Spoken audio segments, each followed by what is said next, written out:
Well, 2021 had ups and downs for many of us, and now as we wrap up the year, we wanted to take a look back at the stories that made us smile, laugh, and maybe even just brightened our day.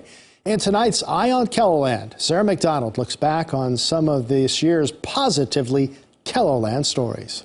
Living in South Dakota, you'll always find neighbors helping neighbors and community members stepping up to lend a helping hand. That's exactly what happened in Miller this summer after people came together to paint a home.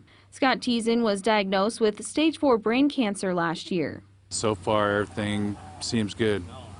Treatments are working, the brain scans are coming back clean. He wanted to paint his home, but never got around to it.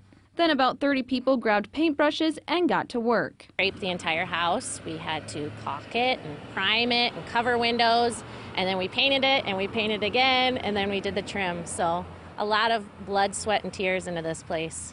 But it was fun too. A gift this family is thankful for. It's truly a blessing for us, and we will hopefully be able to pay it forward one day. Oh, Darlene. Residents at a Brookings nursing home are proving you're never too old to ride a bike. I never thought I'd ever get to ride again, you know, so I was very happy when they got these. These wheelchair bicycles have electronic assist to make pedaling easier.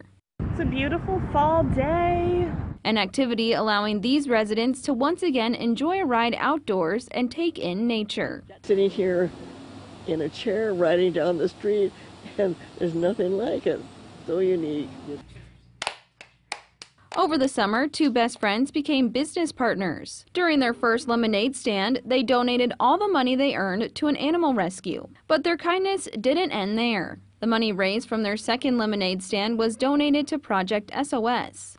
We were really happy and excited that we got to do a lemonade stand, and then when a bunch of people came, I felt really good that a bunch of people are helping support Project SOS and a bunch of other students. $450 was used to purchase school supplies for local kids. I think a lot of people thought we were crazy having a whole cart full of just like 40 supplies of each things. The young business partners hope to do it again next summer. It makes me feel really happy and like I did something really good to help others. You have a good day now.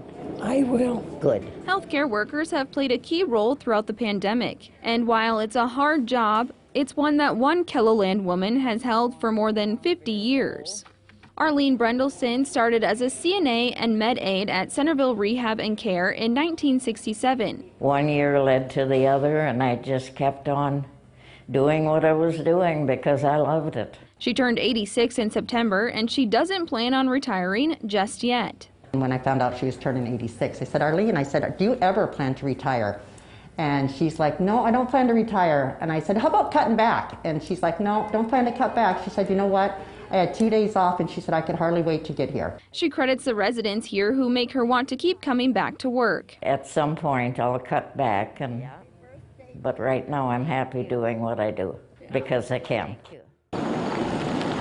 Finally, we share the story of a World War II veteran, George Farrell, who was laid to rest at the Sioux Falls Veterans Cemetery. George had no family or close friends. He became friends with Dorothy Alstott at a senior housing community where they both lived. George was a double amputee, and he kind of needed some help, and my mother was volunteering her time with him to kind of help him, his quality of life be better. When George died in 2004, Dorothy was able to get his ashes from the funeral home. Eventually, Dorothy got Alzheimer's, and her son took George's remains. Then I took the remains into my home. And my original plan was to bury him out at the National Honor Cemetery, Veterans Cemetery in Sturgis. But no luck. After a year and a half of hard work and help from a fellow veteran, the South Dakota Veterans Cemetery near Sioux Falls said they had a place for George in September. I'm going to thank him for his service. And I'm going to tell him what an honor it was to do this, to do it for him. I'm honored. Now George is in his final resting place. Well, you know, there's an old saying that it's a soldier's duty to serve. It's our duty to remember. With Positively ON KELOLAND, I'm Sarah McDonald. If you'd like to read and see the full stories, we've provided links under this story on KELOLAND.com.